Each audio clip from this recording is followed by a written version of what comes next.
Hello, welcome back. Thank you so much for joining us again at the Charlton All-Time Fantasy 11 Club. This is the safe space, guys. This is where it's okay to be a Charlton supporter. Mickey Apples, he hit the ground running, but his sort of wheels have fallen off a bit. Chuck Sanike is injured. We don't talk about any of that. We're talking about the good times, the good stuff, retro shirts, when we were in the Premier League, winning FA Cups, all that kind of stuff. It's the safe place. Bit depressing at the moment. This is where it's okay to be a Charlton supporter. And I've got one of the best on tonight. Whenever you're joining us, I don't know when you're watching it. Could be tonight, could be the morning, who knows. But one of the funniest Charlton supporters around. I'll welcome him now, the king of Bexley Heath comedy, Mr. Tom Toal. How are you doing, sir? Are you well? Red Army, Red Army, Red Army. Just quickly on Red Army, I don't know when the West Stand first got developed. I'm going straight in, Sam, by the way. Hello. When the West Stand first got developed, there was a real upchange of Charlton fans, especially because they're in the Premier League. And I remember we used to sit there and there was these quiet, shall we say, middle-class fans that sat just behind us. And every home game, when Red Army chant would start, they would giggle to themselves and go, Salami, Salami. And I remember just my dad's hands just being like, what the fuck? And then, but it goes both ways. I remember once we went to see Kent in the cricket at the Oval, and I remember us feeling like we're a bit too rough for this. Because there was like a guy. It's amazing, isn't it? Oh, he had like a pot of strawberries. And I was like, imagine taking that to a footy game. Like, he had a whole, like, he literally opened up his hamper. He had spreads, he had scones, but yeah, salami. It is incredible. It really depends where you are. I mean, have you ever been to the rugby? That's a completely different game as well in terms of how they sort of chant and stuff. No, I never have, but I've got a lot of mates who always go to the Sevens at Twickenham every year. They always dress up for it, and I'm not one for dressing up. So for me, that looks like hell. No, thanks. You're right. Yeah. But I mean, how I can are you, see mate? that you haven't even worn the retro shirt today, so obviously not a big one for dressing up. But I've been in a rush. Casual ultra, obviously. I was in a bit of a rush. I did have plans to wear the grey shirt from, I think it was 2 years ago, but I never got around to fishing it out of the wardrobe. But you're no, going I am straight in on the merch. This is my favourite bit of merchandise. This is unofficial merch, and it's got every kit that we've ever had on it. Oh wow! And so the grey one there, I think, is down there third kit. I think it was the third kit. Yeah, there it is. There it is. Yeah, 2021. It's a lovely kit. Beautiful kit. Yeah, really. I buy one of them every year. I've got a bit of a cold at the moment, so I've got tea in one and Lemsip in another. But nice. It changes by like 2 kits every year. But I buy them. I love them. I think they're great. How many mugs have you got? So I've got about 4 or 5 now, and they're making an absolute mint out of me. It's 20 quid a time, but they're doing well. So Tom, tell me, how did you get into Charlton? Is it was it from birth? Were you kind of thrust into it, or have you been a glory hunter? Tell me all. It's hard to put glory hunter with being a Charlton fan. That's a really thick glory hunter. So I was brought up. My dad is a Charlton fan. His dad came over from Belfast, and his mantra was always, "I'll support anyone who's not Man United." Just because Belfast is massive for Manchester United fans, and he settled over here in Belvedere, and his closest club was Charlton, so he started supporting Charlton. Subsequently, my dad became a Charlton fan. I'm one of 3 boys. Growing up, I wasn't massively into Charlton. I can tell you the time I tell you who I supported for 2 years was Newcastle United. The reason being, wow, really? Yeah. The reason being is that every boy in my school was an Arsenal fan, and one day Newcastle beat Arsenal, and I remember in my little brain going, "Oh, I support Newcastle now because they beat Arsenal." And then I went to see Charlton versus Newcastle in the FA Cup, and Mark Kinsella with the beautiful equaliser, and I found myself celebrating more. So I was like, "Oh, I must support Charlton more than Newcastle." So yeah, there's a lot of maturity. I remember in my brain going, "Okay, no, I support Charlton now. I don't support Newcastle." So yeah, when you get that feeling, you can't get away from it, can you? I mean, I'm the same. I came from my dad being a Charlton supporter. He grew up in Charlton, so it made sense. But it's when you get that proper feeling of like joy or despair. It's mainly despair with Charlton, let's be honest. But then you're like, oh yeah, I can't ever leave. This is it. I mean, the times when you know, the playoffs semi-final last year, the penalties, and you know, when the joy you feel from that, like it's, you know, it's incomparable, you know. Oh man, the playoff finals, you know, you can't, you know, no matter how low you get, like the highs always outweigh them, you know. 100%. That was just a little change of location for me because I'm hoping the internet's a bit better in here. Yeah, I completely agree. 100%. So a couple of our viewers might recognise you from being a local MC at the King's Arms. Do you do that every month? So yeah, comedy at the King's Arms in Bexleyheath, which is where I'm from. We sell out every month, pretty much. We've had to put on 2 shows in November, 2 shows in December because we were lucky enough. We had Rob Beckett pop in. Obviously, Rob's quite local. He popped in, did new material, gave the club a shout out. Like I say, we're already selling out every month anyway. But now because of that, we've pushed into twice a month for the end of the year. And yeah, but then we will be back in February. But you need to really make sure you get yourself on the list because there's always reserve lists. But yeah, it's a great club to do. Great pub. Pete Marshall is the owner. He's a rugby fan. He doesn't really like football, but he's a good man. He's a good man. We let him off. That's okay. Yeah. They just won best pub for entertainment, did that? I'm guessing that's down to the comedy that goes on there. Not the comedy is a very high standard. We've had some amazing acts on, and that's, you know, that's me saying something. We've had Troy Hawker's come twice, Andrew Bird, Angela Barnes, Paul Sinner. So just for the next month, we've got Bobby Mayer, Rich Wilson. We've got Helen Bauer in the new year, Rob Deering in the new year. We've got Jack Skipper coming for his 3rd time. I'm very good mates with Jack's, but he's coming for his 3rd time there. Finn Taylor's coming back. Yeah, so yeah, nice. It's really so big. I mean, names to come to Bexleyheath. I mean, I could say that about. I do a lot of stuff in Kent and stuff, and you do really have to drag acts down to get them to come to places like Chatham. But yes. In terms of getting them to Bexleyheath, that's great, and it looks like a really well-run pub. You mentioned Jack Skipper. I've just been spending the morning watching Might Never Happen. Your guys. Thank you very much. YouTube. Yeah. That's the sketches on there are incredible. How long have you been working with Jack? I met Jack nearly last weekend was a year of meeting him. So yeah, we just instantly hit it off. He came and did the gig, and then yeah, we just started to work together. I did all of his Jack Skipper and Friends, which was a little tour he did to comedy stores, Birmingham Glee, Salford Lowry, Bristol, Redgrave. So it was nice. It was just, yeah, we've been firm friends, doing the sketches together, gigging together lots, and meeting up and writing together. And so yeah, it's been a very fulfilling friendship, really. Really enjoyed, yeah, because you know, when you get your 30s, like you don't really make friends.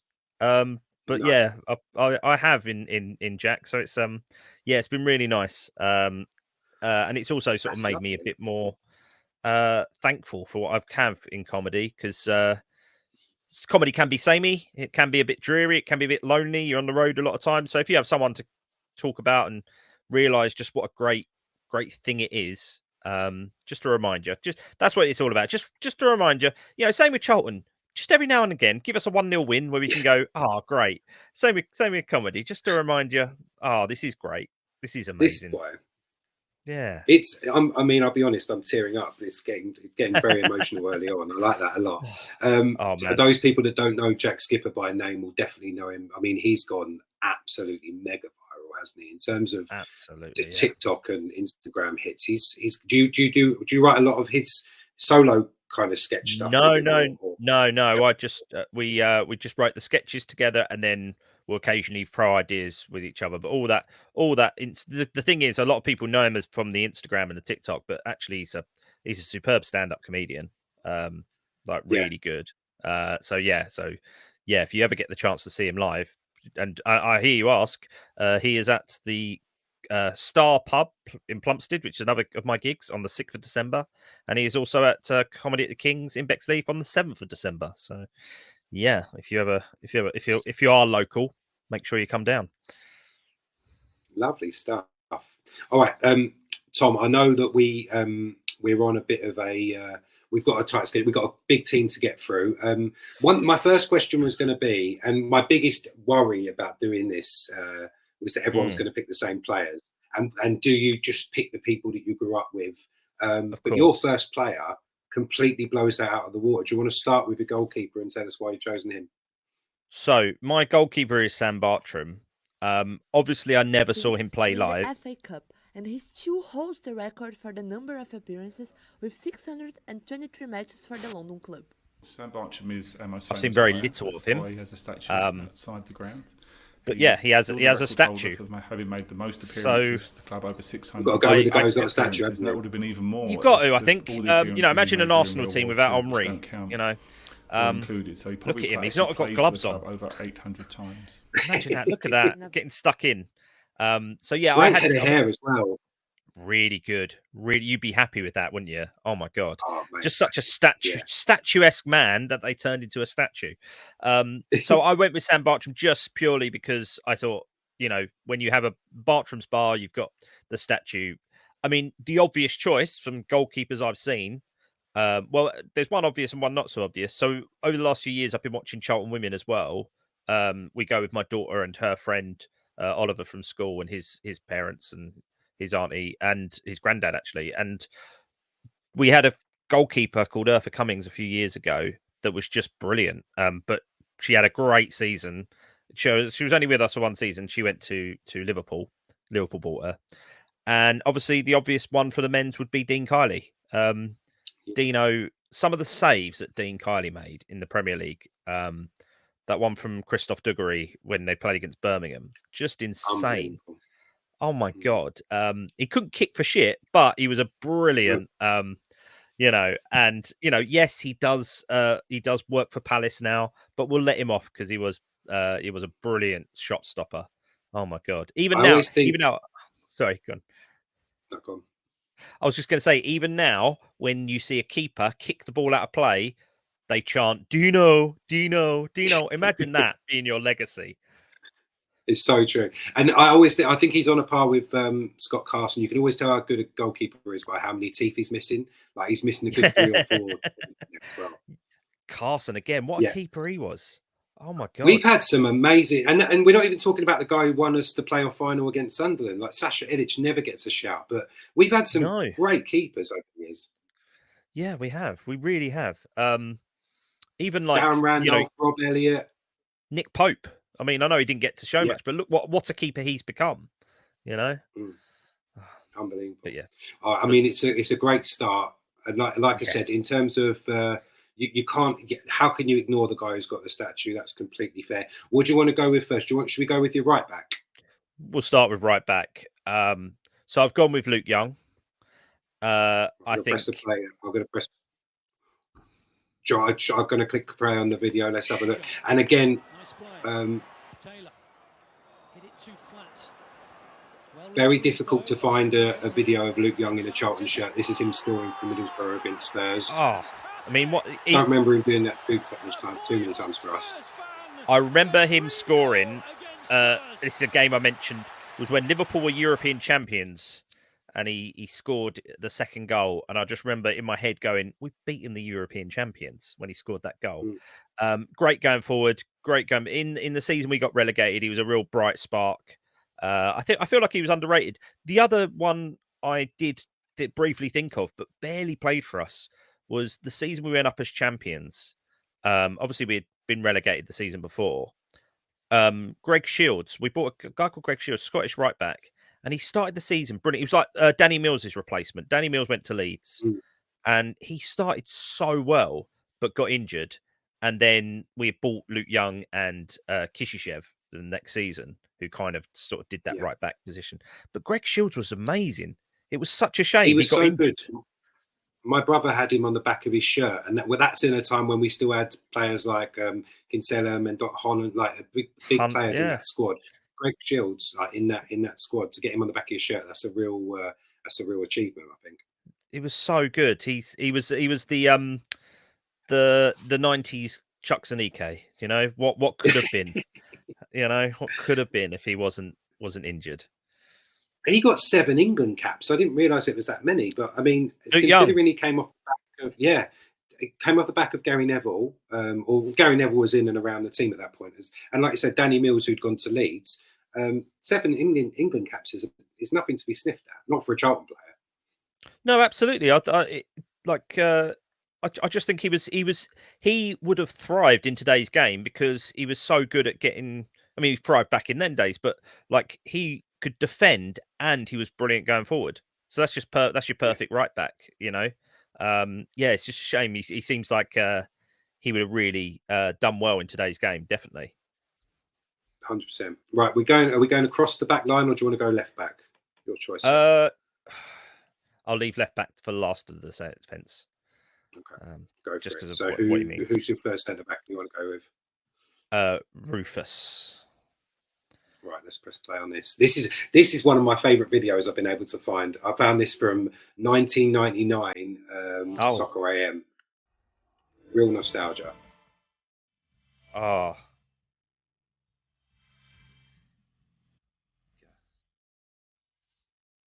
The triple R. Richard Raymond Rufus. Look at that. Proper defending.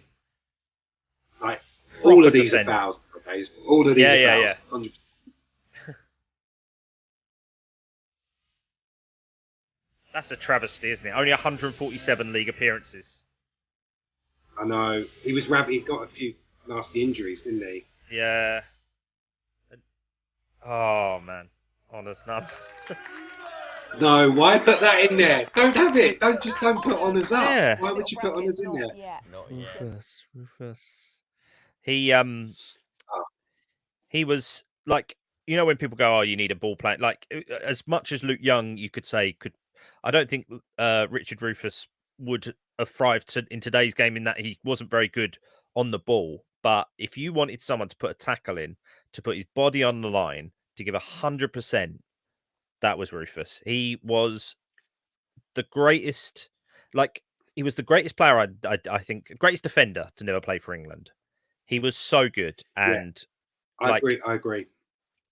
And also, like, you know, when you see, you know, whenever I see someone in defence try to play it out, give it away, and the goal goes in, I always think of Richard Rufus, because Rufus, whenever there was an element of doubt or trouble, would hoof it into Rosette. Right now, you might go, "Oh yeah, that gives the attacking the flow," but he is clearing his lines. He is doing what needs to be done. What needs to be done in that scenario is that you don't concede a goal. So he would hoof it out. It wouldn't matter. So me and my dad always used to say Rufesque. Whenever we see a defender clear his lines, we go, "Oh, that's Rufesque."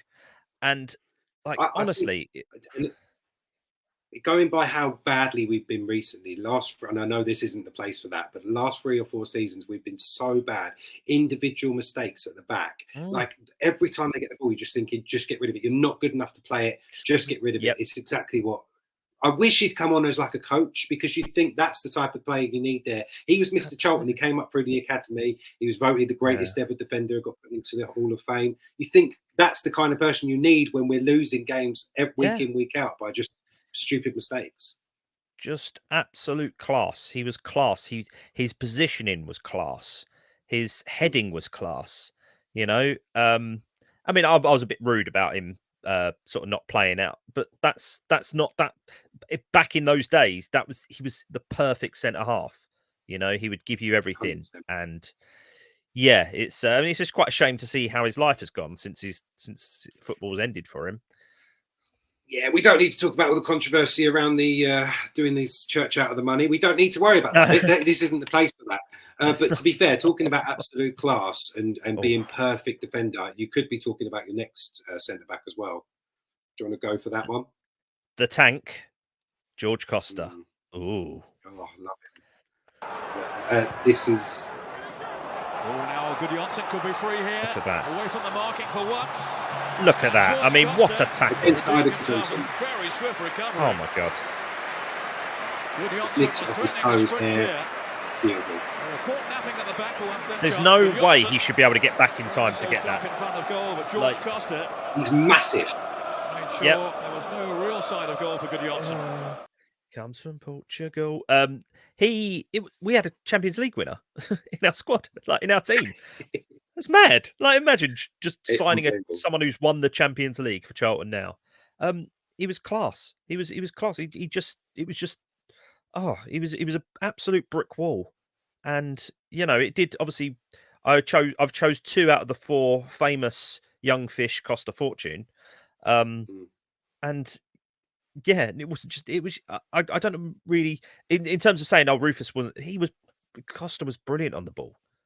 He was brilliant on the ball. You and just like I say, just an absolute top class defender. And you do think, like, what happened which made him come to Charlton? I still don't. I've not really ever read up on the circumstances of it. I went to an evening with Alan Kirbishley, and the way he told the story was basically that he was out of the Portuguese team. He wasn't playing for Porto, and he needed to be playing for a club to get back in, to be able to play in the World Cup or the Euros, whatever it was. So he just came to whatever team would have him in the nicest city. Brilliant. We're in London, like, you've got access to everything. It's in a good area. He knew he was going to play week in, week out. I mean, of course he was. Who's going to replace him? And it was apparently quite an easy deal to do. But I think the big thing with him is he only made 24 appearances, and the impact he had in that time. I still think about him now on a regular basis. That's more about my life than anything else. But like, he is ingrained in the Charlton memory, isn't he? Yeah. Because obviously a lot of people, older Charlton fans, talk about sort of when Alan Simonson came, which was a similar mind-blowing signing. A European Player of the Year, just rocking up to Charlton for a few months. But that's sometimes you go, well, yeah, those are 24 games, but he played well in 24 games. Do you know what I mean? I can't ever remember going, oh God, he played shit today. He was just a cut above. No. And it didn't take him long to get used to the Premier League. He came straight in. He was that kind of player, wasn't he? He was big. He was bulky. Yeah. He reminds me a bit of Carlos Puyol. Like, he's that kind of big. You kind of can't work out why he's so good, because he's a bit like, he looks like he'd be clumsy, but he wasn't at all. He was class personified. He's one of them. Yeah, he's one of them players where because their positional awareness is so good that even if you go, oh, they're not as quick as the attacker, but they're one step ahead of the attacker in their mind, because they know where the attacker's going, so they can set off early, knowing that they haven't got the pace, but they know, because their positioning is so good, that they're going to block the attacker. The attacker's not going through. Do you know what I mean? So it's just someone that's their core is they're just such a defender at their core that they know how to stop things. They can see danger before any of us. They're just aware. Oh. Do you know he's still managing? I can't remember the team. It's oh, really? I've just had a quick look on his Wikipedia. He's still managing some team. I think it's in Belgium, but he's pretty much been managing since he left. Since he retired, he's been managing. Hasn't had a big stint anywhere. I don't think he's been great at it. But I think that's why probably you'd be a manager, because you can see everything and how to develop. But he's probably one of those things where you can see it, but you can't explain how that's going to happen, because it's something that's so ingrained in you. Like you say, it's quite hard to communicate that with people, I guess. Well, nothing bad has ever come from Belgium in regards to Charlton, has it? Left back. Right here. Here's where it gets. It's the one. It's the only. It's Sir Chris Powell. Some time by the looks of it, you can see what it means to Chris Powell, the Charlton manager. Wow, under a bit of pressure lately, Chris. I get emotional thinking about him. I remember we were sat having dinner a few years ago, and my daughter was asking who our heroes were, and both me and my dad said Sir Chris. She said Lin-Manuel Miranda. That's her bag. She's into musical theatre. That's fine. when you talk to Derby fans and Southend fans and Charlton fans, it's very rare that 3 teams claim a player as their own. Do you know? You go, oh, he's a Southend legend. He's a Derby legend. He's a Charlton legend. He embodied everything that was good about our Premier League years. He was Mr. Reliable. And I know some people seem to sometimes conflate that with being boring. He wasn't. He was good going forward. He was great crossing. He was just the perfect. He was the perfect presence in that Premier League squad. And then as a manager, he got us promoted. With 100 points. And I know this is obviously about being a player. And I remember the day that he got called into the England squad. The newspaper actually that we read it in printed a picture of Richard Rufus. And so we were all just like, oh, is it Rufus? Surely Rufus is. Because although he was a brilliant left back, you didn't think, oh, he would be for England, because I think he was 31 at the time. And I remember my dad even getting quite emotional about the fact that Chris was in the England squad. He's an absolute, when people sort of talk about, oh, footballers have lost their way, I just need to see a picture of Chris Powell and it makes me happy. He would give up his Christmas day to go to the hospital and look and be with sick kids. He's a gentleman. I've never actually been able to ever meet him. I don't know if I'd be any good. I think I would crumble and just tell him what he means to me. He's I know this is obviously about what's great is that he was a great player, but also he is and remains to be a great man. And to get England caps, it's so good. I'm so happy. You can slag off Sven and Eriksson all you like, but the man saw something, and for that, thank you, Sven. 100%. 5 caps for England, and obviously then he went on to be not assistant manager, but he was in a coaching staff with Gareth Southgate for the last couple of tournaments. He's now at Sheffield Wednesday as an assistant. I genuinely thought we might have a chance of getting him when we got Michael Apperton. I knew it was unlikely, but I thought maybe there's a chance. Maybe the ownership seems to be a little bit better than it was when he obviously left. Yeah. But I think it's one of those where he's just got the best smile as well. Like you said, you could just look at him. Like he was just Mr. Charlton, and he invented the tunnel jump, for God's sake. How can you not have him in your team? Yeah, 100%. I don't think there's any other choice. Do you trace that back to Chris Powell? Because obviously, I remember when Kinsella was captain, Kinsella used to do the fist bump in front of the covered end, and he'd do the free fist bumps. Yeah, I think my other previous guest said it was Kinsella as well, but I just associated with Powell because he did it so well and so often. No, he definitely invented the tunnel jump, but I think it was someone going, right, okay, so Kinsella's gone, so how do we celebrate a win? And then, the tunnel jump. And the fact that, so he must have started that. When did Kinsella leave? 2004? So for it to still be a thing, that's legacy. That's, and if I ever do meet Chris Powell, I'll just want to say to him, just thanks for everything. In my kitchen, there's a picture of him doing the tunnel jump. I caught it on a disposable camera. And he's in midair, and I'm in the West Stand upper, so you have to look at the picture and you go, oh look, there he is jumping out of the tunnel. It's probably one of my favourite pictures ever. Right, we've got 20 minutes left, and we've still got to get through your midfield strikers and go through the squad. So it's going to be a short shift for some of these. So you've gone for 4-3-3. We didn't talk about your formation. You've gone 4-3-3. I have 3 similar players in the heart of midfield, I'd say. Who do you want to start with? Let's start with him. Let's get him out of the way. It's Scott Parker. And going from Mr. Charlton to Mr. Mess Charlton about snide Scott Parker. Here we go. Toal loses the possession. Parker forward. This is Charlton's opportunity. Still Parker. Can he finish? He can. Would you believe it? That wasn't even part of his game, really. Yeah. That's the thing. If anything, he probably didn't score enough goals because he had a shot. You know, he had a real shot on him. But cannot believe what is happening to them in life right now. I'll do you a quick story time. As I said, my granddad was a Charlton fan. He came over from Belfast. He moved back to Clare in Ireland, and he got very ill around sort of December 2004. Now, in that time, I remember Charlton were just on Charlton were flying. Were absolutely flying, and Parker was a big part of that. You know, he died on Boxing Day 2003. Sorry, I did say 2004, 2003. He died on Boxing Day 2003, the same day that Scott Parker absolutely took Chelsea apart. He destroyed them that day. And then 2 days later, we beat Spurs at White Hart Lane.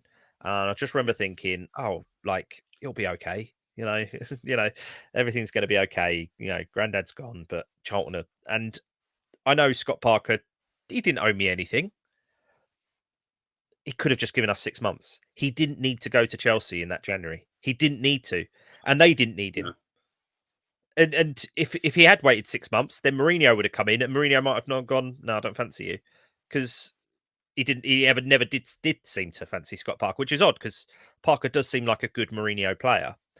And it wasn't until you could argue he didn't really ever find his feet at Newcastle either. I know he did okay for them, and it probably wasn't till Spurs and West Ham that he sort of became an England regular. I look back at those times. That was when he was dropping back a bit, and he wasn't attacking as much. He was sort of more of a holding midfielder, and that's kind of he added that to his game because the story with how he actually broke into Charlton is we had Jensen. He went to Curbs and said, "How am I going to break into the team?" He went, "Well, I've got Jensen. I'm not going to play you. You're not quite as good technically, but if you can do the running around and win the ball back, then I'll play you." And he added that. He became this all-round incredible midfielder that could score goals like that, hit him from outside the box. I remember a game we lost 3-2 against Southampton where he scored two. Scored both of them, didn't he?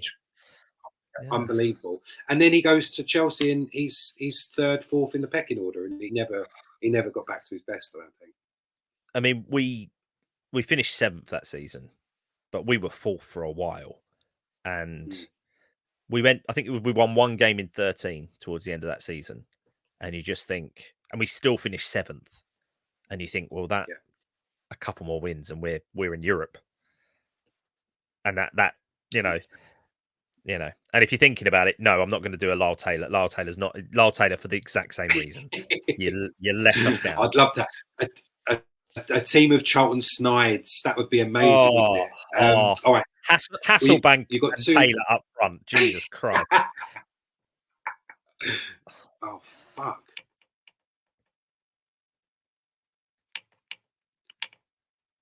Oh, am I still here? Okay, I think I'm still here. Yeah, you're still here. Yeah. Oh, I just recording for no reason. Great. Okay.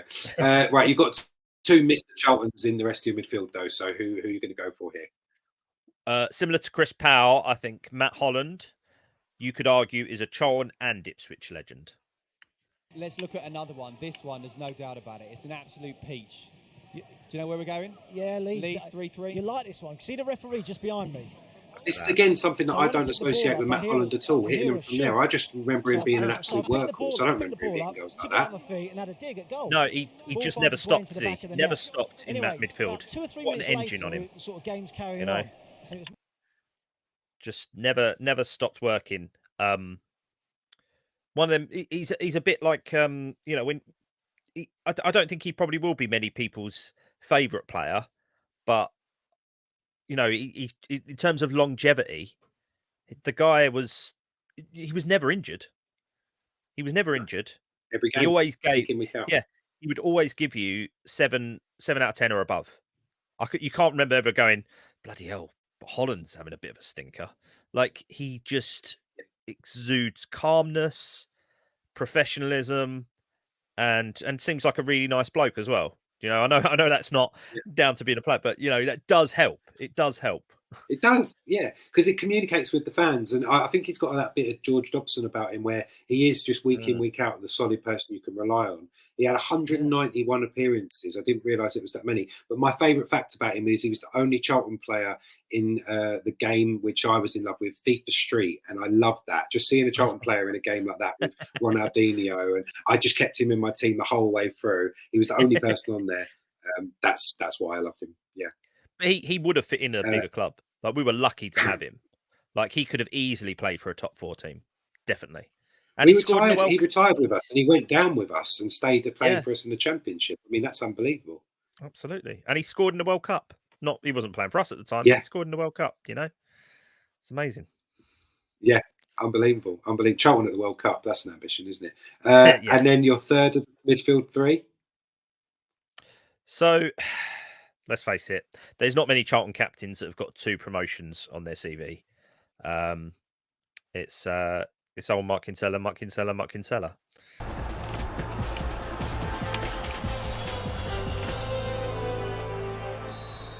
Time not on I love a player that signs for absolute fuck all money and just turns out to be an absolute legend. You know, I can't remember how much he signed for, but it was a pittance, you know? And I couldn't even tell you who we signed him off. But he just appeared and just seemed to... Do you know this, Sam? How long it took for him to become captain? Because it seems like... No, tell me. He seems... Oh, no, I don't know. That's what I was asking. Sorry. It just seems like... It seems like he would walk into the dressing room and they would immediately go, "Oh, you're captain." Like, he is the best Charlton captain we've ever had. Well, I can tell you, he signed him from Colchester, and I have no idea what league they were in or anything like that. But apparently, they won the FA Trophy when they before we got him. But I think the big thing was he was one of those players that Curbs talked about. If we hadn't have gone up when we did, there were so many teams circling around him that if we hadn't have gone to the Premier League, he would have gone. And God knows if we would have ever got out of that league without him.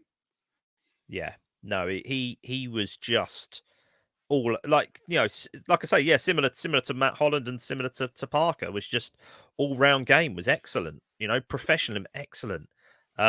He was just I don't know. I feel that his legacy has been a bit lost in Charlton. I don't know. Like, I know he left quite abruptly when Curbs decided Jensen and Parker were going to be his main midfield so he went to Villa. It was very quick, you know. It didn't feel like we ever got a good send off to him, you know. Whereas I remember Chris Powell's last game, you know, and him scoring, and it was quite an emotional moment. But Kinsella, I just feel that he deserves a bit more. Just deserves to be thought more by Charlton fans, if that makes sense. You know, he was our captain. He was our captain for the playoffs. He was our captain for the league title. You know. Yeah, it was a big thing, and he was playing alongside Roy Keane in the Irish team, wasn't he? I mean, that's a player who really went up the levels with us, but he never jumped. He was sort of pushed, like you said, which is a bit of a shame. But you know, when you do have players like Scott Parker, Klaus Jensen coming through, you can kind of see why. But he was unbelievable. So you've gone with the front 3, and I mean, all 3 of these could play. God knows who you're going to play. Sort of. Do you see him as being 3 right in the middle, or is 1 off the left, 1 off the right? How are you playing them? I'm in the hole behind the front 2. I'm playing. It's Mr. Paolo Di Canio. Right, let's put this on here. Paolo Di Canio is yet to score in the Premiership for Charlton Athletic.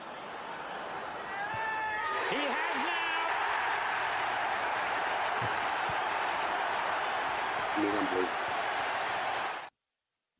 Listen, I know that people can throw things at, you know, like, oh, you know, he's a fascist and he played for West Ham, but he was just brilliant that season. I love that that's the level, fascist and West Ham. It's like you could go either way.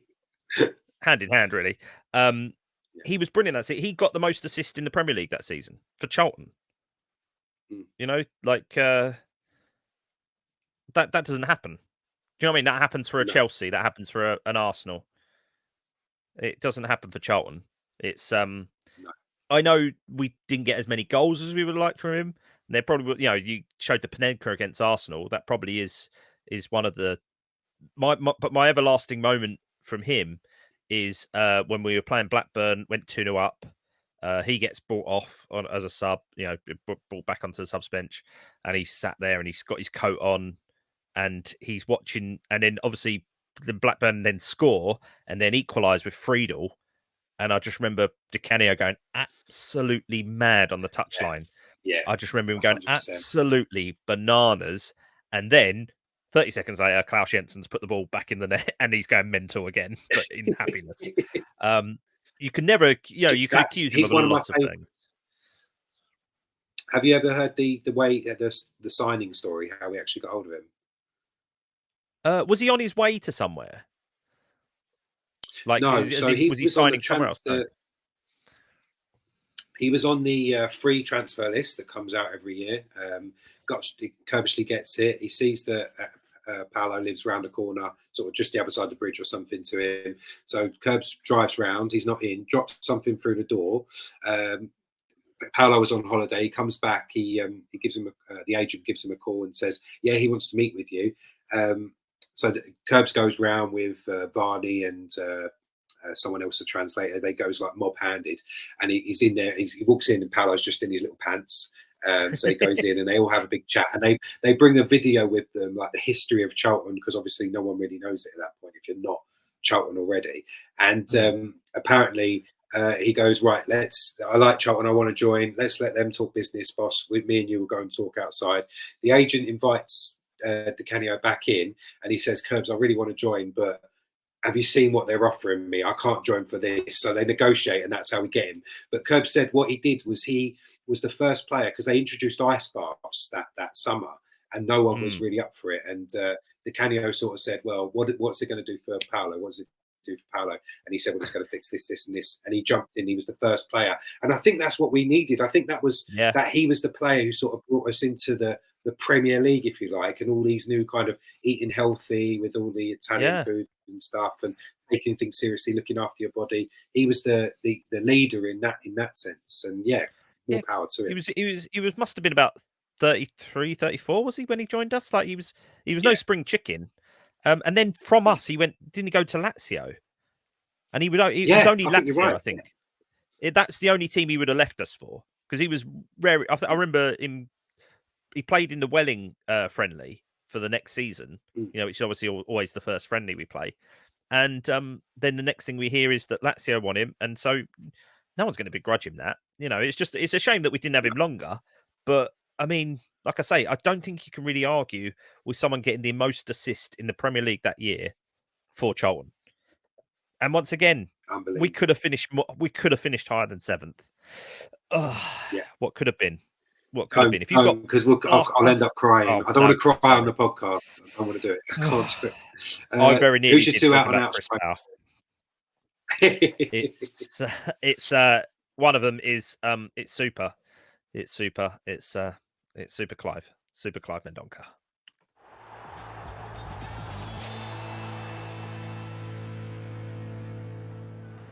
Pettersson's clearance. I mean, I really just had to decide when to win this video, because it's all 50 of his goals. And it just goes on and on and on. He scored, I looked this up, I had no idea, 45 goals in 96 appearances. That's an insane record for a Charlton player. For a Charlton player. Every now and again, we get a striker that just comes along, doesn't it, and just has an amazing couple of seasons. Lyle Taylor, you know, and, Lyle Taylor, Bradley Wright Phillips, you know. Whereas with Clive, I think there's a comedian, Lloyd Griffith, who's a Grimsby fan. I remember him saying that he used to feel similar things about Clive Mendonca when he played for them. He's just one of the best finishers in the game.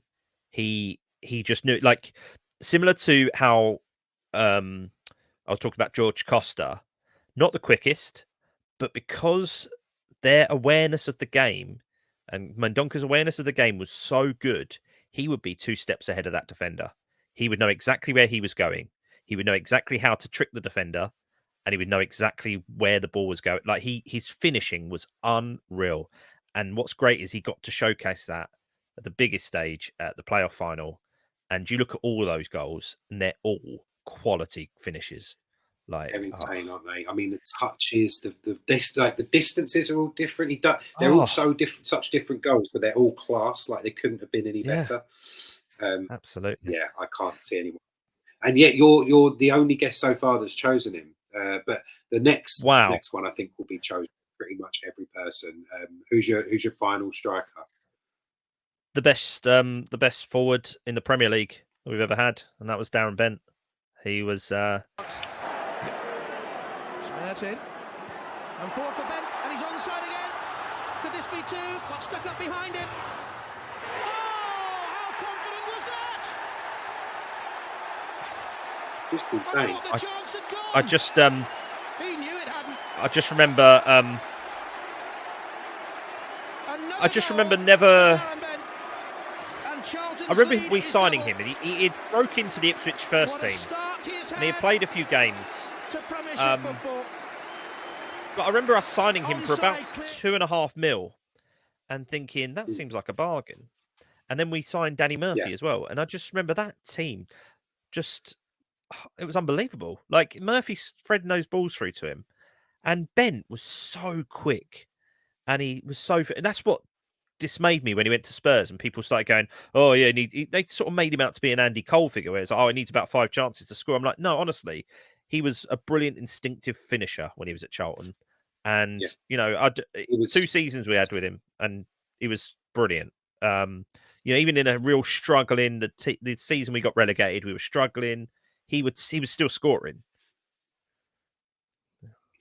I mean, that team we had with it was Murphy and Alexis Smerton in the middle and Bent in front. He was unbelievable. He'd be in mine, I'll be honest, because I know he was only there 6 months like Danny Murphy, but that guy was about 9 stone. He covered the whole pitch. He won everything. You give it to Murphy, who play the ball to Bent, and you win every game. It was ridiculous. But he's another one where I just think that he hit his kind of. I know he kind of bubbled around and did well later on, but I really think he kind of hit his peak at Charlton. I don't think he had ever played better than when he was playing for us. No, probably not. But I also think that if he had gone to a team, no offense, Spurs fans, but if he had gone to a team that was better than Spurs, I think he could have gone. I'm trying to think what year. So it would have been 2006, 2007. So Omri had left Arsenal. So that same summer, Omri left Arsenal. If Arsenal got him in, I remember saying to my Arsenal friends, "You need to sign Darren Bent." And Arsenal haven't won the league since then. Maybe if they had Darren, I don't think this is hyperbole. If they had signed Bent, then I think they would have had a better chance of winning the league. Maybe if they had Tom Toal as the director of football. Absolutely. Honestly, look at that team. Oh my God. Honestly, how you feel about it now, looking at it on paper? I feel so much good things about Mendonca, Powell, Rufus, and Kinsella, and then I look at Scott Parker and I go, oh, yeah. I do feel harsh for leaving Dino out, but you can't ignore a keeper that's got a statue. No, it's very true. How are you feeling about the width? Yep, Powell and Young have got to get up the pitch really. They've got a job, haven't they? They've got a fucking job. They've got a job, but Bent's gonna run the channels. And Di Canio's gonna sort of fill in the middle. So, yeah, I think Young and Power are gonna have to do some work, but and obviously Parker, Holland can interchange and sit in front of the back four.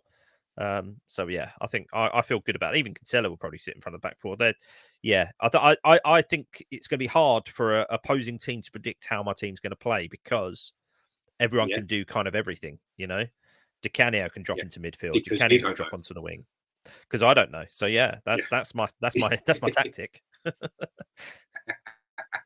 No, I mean that front. If you look at it as like a front six, like you said, any of that three can drop in. All of them can provide good balls to the front three. And if you are dropping Di Canio back a little bit, if you are leaving, I'd say maybe play Mendonca, maybe even play Bent and Mendonca switching over. I don't know. you've got a lot of options there, which is nice. Another thing about Darren Bent is he was actually a really good crosser of the ball as well. So yeah, I wouldn't feel I wouldn't feel bad if he's and his biggest attribute is his pace. So if he's running the channels and taking defenders out wide, and he's creating plenty of space, that would be his main role. But he's still going to score a good amount of goals in that team.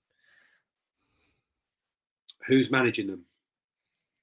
It's got to be Curbs. It's got to be Curbs. I did consider myself. Yeah, it has to be Curbs. No.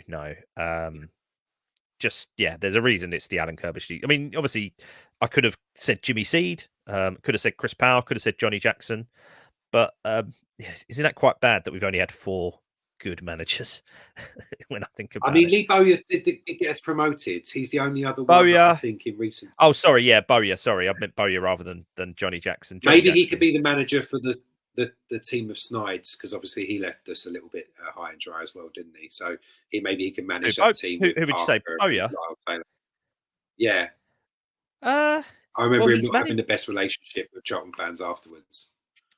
Oh, really? I didn't realise that. I thought it was like a. Oh, sorry, you cut out there, mate.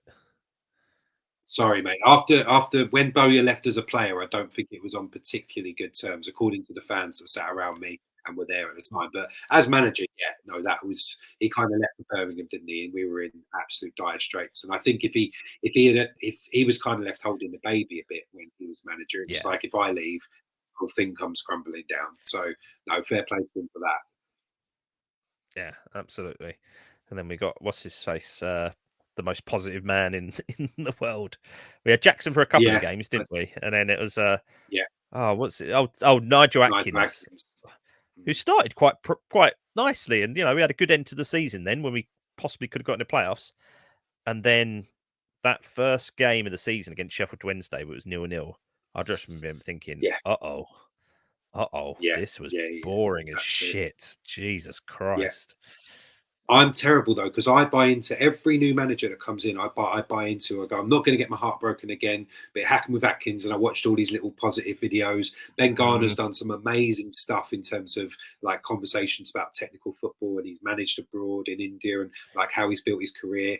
And Dean Holden coming in and like, God, this guy drinks in the oak, and he's mixing with all the fans. It's amazing. And now Michael Apperton, he went on that massive run, and he's really no nonsense. I'll just get my heart broken again. I know I will. But that's were you taken in by Sangard? Yeah. He played the guitar on the pitch. How do we not see that? How could you not be? He was having a midlife crisis, and we just all went, "Oh, this guy's cool." He's just gone out and gone, "I'm going to buy a football club." Well, I heard he's worth 500 million, and he's playing the guitar. He was going to the Oak after the games as well. I was like, "This guy's going to be. This is exactly what we need. We need someone who's in charge who wants to be involved." Unfortunately, he was a megalomaniac and run us into the ground. Other than that, absolutely great. Yeah, it was like. We were so hurt from the last relationship we had with the owners that it was just like anyone will do. And then it was like, oh, no, he's just as shit. It's so true. I know we're tight on time. So the last question I'm going to ask you, if you had to swap one of these players out for someone in the current squad, who would you swap out? So, you know what? Now I've thought about it. I was going to take out Matt Holland, but fuck Scott Parker, I'll take him out. Even now, like when I see him like winning the promotion for Fulham, and he's like, talking about, you go home and you have a Chinese, and people put the streets to it. There's still something that nags at me, and I'm just like, I still can't quite fully forgive you, Scott. So I'm going to take him out, and I'm going to put George Dobson in. And I'm going to give that is a great shout. Yeah, that's a great shout. I love George Dobson. He is the player I'd swap in, and I think he would actually fit into a Charlton Premier League team. I think he just has all the attributes. Just absolute pro, brilliant engine, never stops running, gives 100%. Big fan. Yeah, I completely agree. I hope he never leaves us. All right, lovely stuff. Tom, I know you've got to go. Is there anything you want to plug at all? No, just what I would say to Charlton fans is like go check out Charlton Women as well, because they're currently joint top of the league, and You know, Dude, they beat Palace. Aren't they? They're really good. They've got some really good players. They got Mia Ross in the middle of the park. Big fan of Mia. She's my daughter's favourite player. They've got Katie Green banging in the goals, who's probably one of the best penalty takers I've ever seen. And yeah, just like a really good team. Kira Skills at the back, captain. She's great. So I would definitely recommend, because they play at the Oakwood in Crayford, and they also play at the Valley. And the Valley's, it's really good because it's on a Sunday. You know, I used to, because there's not, they don't have a massive crowd, so it's not like a typical journey where you're sort of squash getting there. You know, it's quite nice. I normally drive and park near the ground because it's a Sunday, and you know, it's a lovely match day going experience because you have so much access to the players. Also check me out on Instagram and I'm Tom Toal Comedy. I do funny skits and put some of my stand up on there. I'd appreciate a follow especially from any other Charlton fans. And yeah, just check out. I put a gig list up every month. If you're ever around, come and see me, and check out the YouTube channel. Might Never Happen with Jack Skipper. Lovely stuff, man. Obviously, King's Arms is once a month. King's Arms is some once a days month. will that actually. There'll be some games because that's a Saturday night, isn't it? No, Friday or Saturday. King's Arms is the first Thursday of the month. So unless we're to get into the Europa League, which doesn't look like happening anytime soon, we should be okay to never clash with a Charlton game. But yeah, the last time I Charlton gamed and gig together was last season when I had a gig near Crewe. And I went and watched Charlton away at Port Vale, and then went to the gig and thinking, "Oh, this is good," because it was like 20 minutes away from the ground. Yeah. It was one of the worst games I've ever seen. We lost 1-0 to Port Vale, and then the gig was sparsely attended. So I was just thinking, football, being a Charlton fan, being a comedian, but you know what? I wouldn't change it for a thing. Well, this is it, isn't it? We like you, a lot of our fans won't have chosen Charlton. Charlton chose them, and like we've seen, there are some good times, and there'll be some good times ahead, I'm sure. Tom Toal, thank you so much. Like and subscribe, guys, and we'll see you next time. Thank you, Tom. Speak to you soon, mate. Thank you, Sam. Thank you very much, matey.